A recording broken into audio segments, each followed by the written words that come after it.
महाराष्ट्राचे खोरीचे प्रदेशाध्यक्ष सुनील भाऊ निर्भवणे, मुंबईचे अध्यक्ष भागवत कांबळे सरांकडून. सर नमस्कार, आपलं स्वागत आहे. सुनील भाऊ, विजयाला बाप असतात परंतु पराजयाला नसतात अशी राजकारणात एक म्हण आहे. नेमका हा विजय जो साकारला गेलाय महाविकास आघाडीचं, त्यात नेमकं आपलं योगदान काय आणि भविष्यात होणाऱ्या विधानसभेच्या निवडणुकीची पार्श्वभूमी किंवा व्यासपीठ तयार करायचं जे काही प्रयत्न होते ते सफल झाले असं वाटतं का?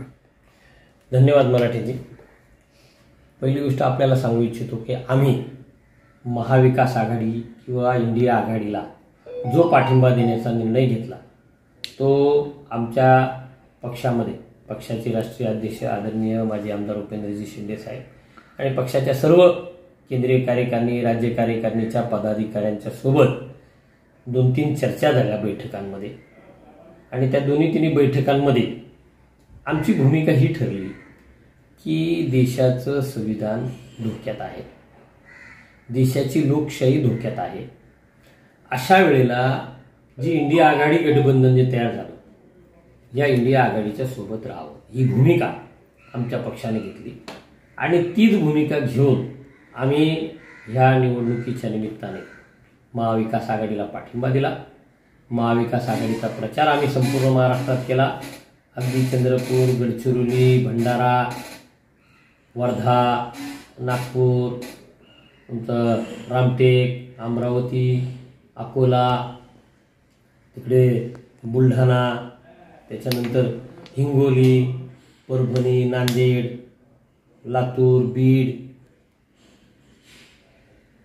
संभाजीनगर, तिकडे रावेर, जवळ सगळ्या ठिकाणी आणि मुंबईतल्या सर्व मतदारसंघांमध्ये, पुण्यात गेलो आम्ही, बारामतीत गेलो आम्ही प्रचाराला, सोलापुरात गेलो.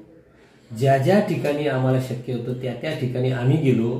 शिंदे साहेब, मी, आमचे काही पदाधिकारी, जीवन बागडे आमचे महाराष्ट्राचे सरचिटणीस आहेत, आमचे चंद्रकांत घोडके आहेत महाराष्ट्राचे उपाध्यक्ष, ही सगळी मंडळी आणि आणखी आमचे त्या त्या ठिकाणचे जे स्थानिक पदाधिकारी यांच्या सोबतीने आम्ही सगळ्या महाराष्ट्रात फिरलो. कार्यकर्त्यांमध्ये बैठका घेतल्या. सगळ्यांना हे सांगितलं की आपल्या डोळ्यापुढे एकच उद्दिष्ट आहे की लोकशाही वाचली पाहिजे, संविधान वाचलं पाहिजे. आणि मला आज सांगायला आनंद वाटतोय की आंबेडकरी जनतेने, आमच्या कार्यकर्त्यांनी ही भूमिका लोकांमध्ये नेली, लोकांनी ही स्वीकारली. आंबेडकरी जनतेने, विशेषतः आंबेडकरी जनता आणि समाजाने मोठ्या प्रमाणावर आज या महाविकास आघाडीच्या विजयामध्ये मोठा वाचा उचललेला आहे.